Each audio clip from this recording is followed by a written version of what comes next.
decías que quizás no haya una sala de audiencias que permita tener a todos estos imputados, entre personas físicas y morales, y sus correspondientes abogados, entre 60 imputados, calcúlale 3 abogados por cada uno, Estamos hablando de mucha gente en una sala. ¿Dónde se pudiera conocer entonces la audiencia? Digo esto porque la gente... ¿En el Estadio Olímpico? Casi, porque yo lo estaba pensando, porque me acordó los juicios revolucionarios y eso que se hicieron al inicio del triunfo de la revolución, que se hacía en el Palacio de los Deportes en Cuba, a los batitianos, etcétera.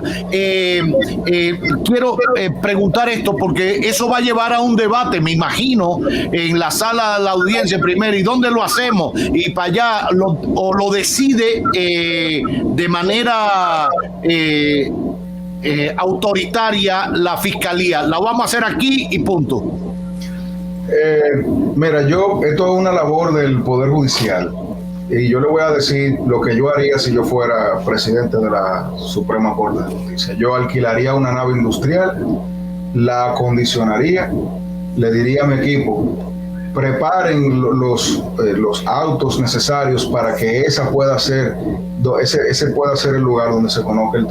¿Pero durante cuánto tiempo, Francisco? Porque eso puede ser todo el tiempo del mundo. Por eso que lo digo, porque es que nosotros estamos estoy hablando ahí no he hecho un estudio retroactivo, como la ley de extinción de dominio, pero no he hecho un estudio retroactivo de la historia dominicana, pero este debe ser el expediente más complejo hasta el momento que se va a dilucidar en la justicia. Entonces, le pongo un ejemplo: 60 imputados con 3 abogados cada uno, más sus familiares, las personas que tienen derecho físicamente a estar allí, más la prensa, más los fiscales, más los abogados del Estado, más cualquier otra persona que aparezca.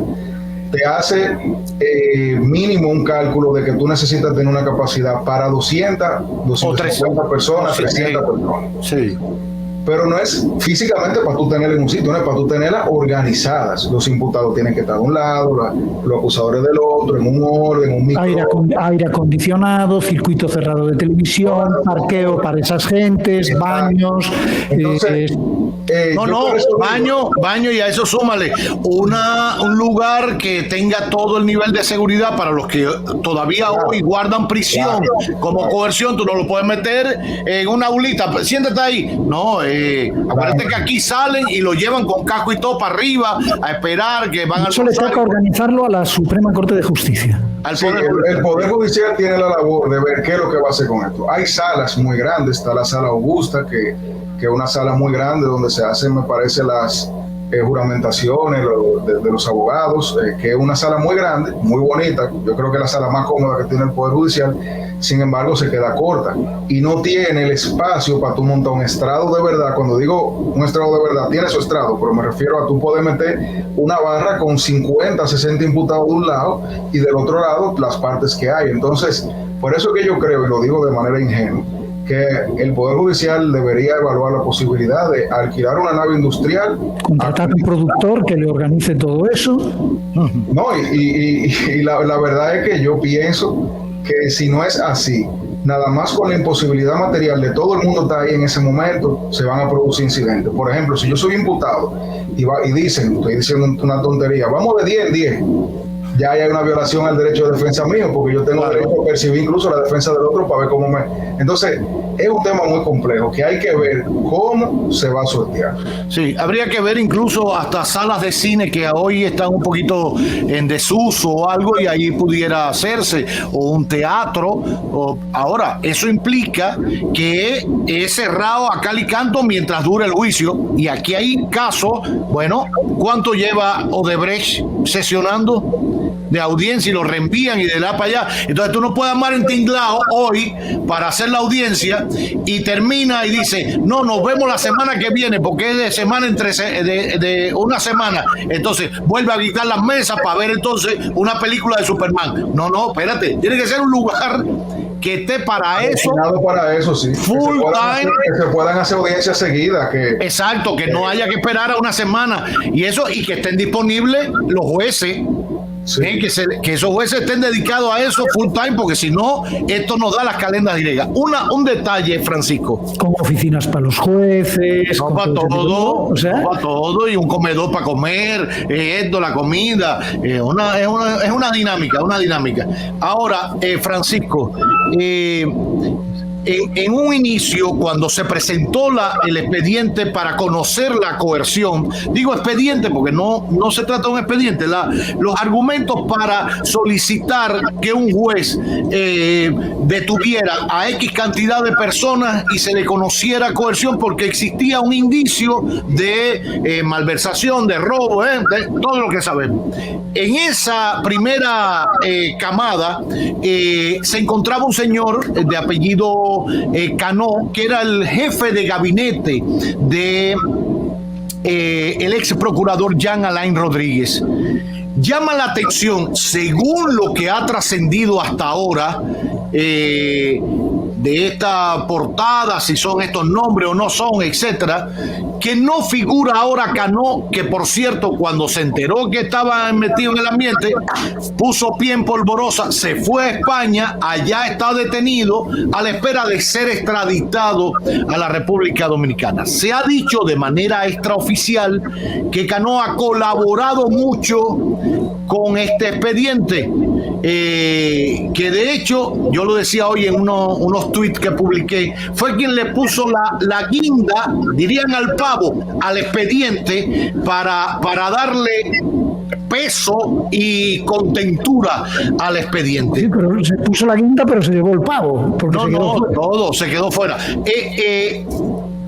¿Cómo explicar esa figura de la delación premiada, que lo escuchamos quizás por primera vez cuando se conocía el caso de Odebrecht en Brasil, que terminó siendo que todos los que delataron de manera premiada se quedaron en su casa fuera del expediente o con penas menores, y al final nada de lo que dijeron sirvió porque Lula está ahí y va a ser presidente, parece ser, en Brasil. ¿Cómo entender este mecanismo con Cano si todo lo que yo he dicho es verdad de lo que ha trascendido? Estamos hablando y le estoy pidiendo una opinión sobre supuestos a un abogado que respetamos mucho como Francisco Álvarez. Bueno, mire, vamos a suponer que todo eso sucedió de esa forma. Un posible imputado, que era lo que era en ese escenario el señor Cano, siempre tendrá la posibilidad, cuando el Ministerio Público así lo vea viable, de cooperar con la justicia a cambio de algo. Cuando digo a cambio de algo me refiero a que hay diferentes formas de negociar, entre comillas, con la justicia, que no todas o que la mayoría, yo diría que no es que busque eliminar la posibilidad de una condena, sino sencillamente mitigarla. Entonces, ¿qué creo yo que pudo haber pasado aquí? Una de dos cosas. Uno, como él no está en el país, que es lo que ha trascendido en la prensa, es una persona que físicamente no está todavía en control del Poder Judicial, y eso quiere decir que si se incluye en este expediente y no está físicamente, el expediente va a sufrir múltiples aplazamientos, múltiples suspensiones, porque, como ustedes saben, se requiere la presencia física de todo lo imputado en el proceso para conocerlo. Si tú tienes 60 imputados y falta uno, tiene que o aplazar la audiencia para conocer cuando la persona supuestamente esté aquí, o desglosar lo que es sacarlo del expediente y conocer un expediente a él solo, aunque sea el mismo caso, a él solo. Eso tiende a ser complicado porque te debilita por un lado el proceso y por otro lado como que se ve hasta poco elegante en casos como este. Entonces quizá lo dejaron fuera por el momento por eso. Sin embargo, en la prensa ha salido a relucir que él ha cooperado. Si él cooperó, parte del acuerdo de cooperación pudo haber sido que a él no lo hayan sometido como lo sometieron, en caso de que el Ministerio Público entendió que su cooperación tuvo un valor superior al de incluirlo en un expediente, y entonces a raíz de ello vayan a valorar ese aporte testimonial, documental, lo que sea, que él hizo para el proceso como algo superior para el Estado que enjuiciar a esa persona. Entonces, o sea, lo que él aportó era mucho más importante que lo que él podía cumplir en prisión para saldar una deuda con el Estado por el daño que le pudo haber causado, etcétera. Exacto. Y no podemos descartar que aún él llegando a un acuerdo, ese acuerdo tenga un elemento económico. Porque claro, el Ministerio Público tiene diferentes fórmulas para negociar con un imputado. ¿Existe eso en el código? ¿Existe en el Código Procesal Penal? Sí, ¿cómo se llama? La fórmula que yo creo se pudiera aplicar en un caso como el de él es la del artículo 370, número 6, que es el criterio de oportunidad en casos complejos, que es cuando, de manera muy resumida, porque sé que ya tenemos que cortar, en resumen, es cuando el imputado le dice al Estado, mira, sí, yo hice tal cosa, sí, yo soy culpable, yo estoy dispuesto a admitir mi culpabilidad de estos hechos que quizás tú me vas a imputar.